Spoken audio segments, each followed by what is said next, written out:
Hello and welcome to another video by Crochetgasm. Today we are going to learn how to do the magic circle.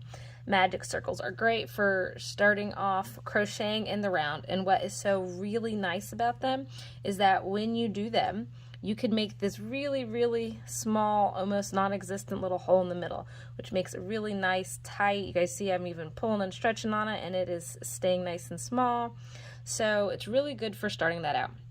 There are a couple ways to do it, and today we're going to go over just a really simple version that I think even beginners will be able to pick up and do well. So for this project, all you will need is some yarn and a crochet hook, and we'll be ready to go.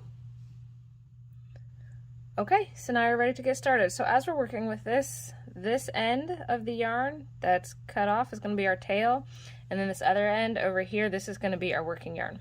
And so what we're going to do is we're going to give ourselves, you know, a tail that's a couple inches long. You don't want it to be so short that it kind of disappears while you're making your magic circle, but then you don't want it to be so long that you just, you know, waste your yarn, got too much to weave in. So what I'm going to do is I'm going to make something that looks a little bit like the letter E. And so I want to make it in a way that, right, if I were to lay it down, it kind of looks like the letter E. I want my loop to be maybe a little bit smaller than that. And I want the working yarn to be over the top.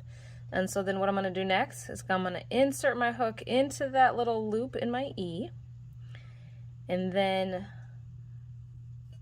I'm going to yarn over and pull it through the loop. And I find it easiest to pinch my little loop together right here, pull through.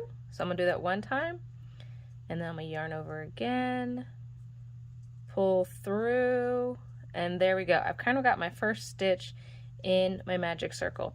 And so this is the area, this right here, right in between, right where I stuck my finger through, that is actually going to be my circle. And as I'm working my stitches around my circle, this is where I'm going to insert.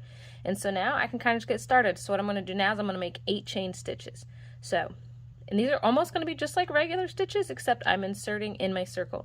So I'm going to insert my hook, yarn over, pull up, yarn over again, pull through both, and that's single crochet 1. I'm sorry, I previously said my chain stitches. I'm actually working my single crochet stitches.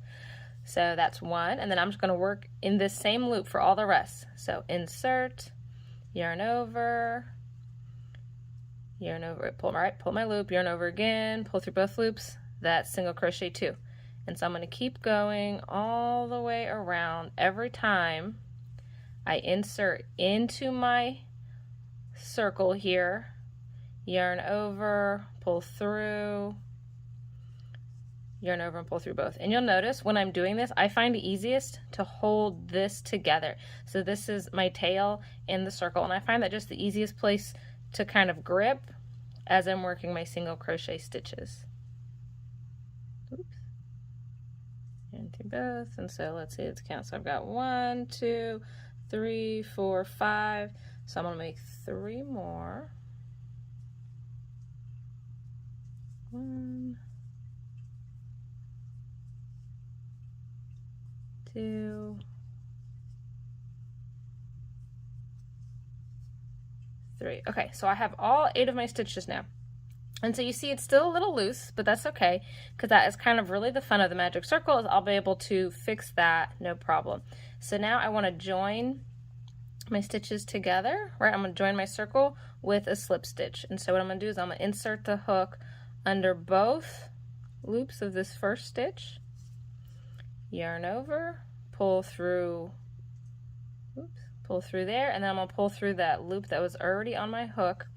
And there you go. So now I have joined my circle. And so it still has a hole in it, right? It's a little loose. But what I can do now is I can take the tail and then I just start pulling, and then look at that. It is a very nice, tight little circle, which is fabulous, and really kind of the whole point of the magic circle is that you don't have to worry about having a big space there as you're working. And so from there I can just kind of keep crocheting in the round and adding stitches and, you know, kind of working on whatever design I'm trying to make. Before I finish my project, I do want to make sure that I take this tail and I weave it in through you know, the back side through some of these stitches somewhere. I don't want to just leave it loose like that, even if I were to cut it short, because if this were to loosen up, right, because it can still be loosened up. And so by weaving it in, I make sure that it's going to stay tight. So there we go. Now we kind of have our finished little circle here. I really, from what I showed you guys last, all I did was add one more row, and then I tightened it up and I weaved in the ends, and now we've got our nice little circle there. And that is how to do the magic ring. I hope this video was helpful for you guys. If you enjoyed it, please like and subscribe so you don't miss another crocheting video. Thanks!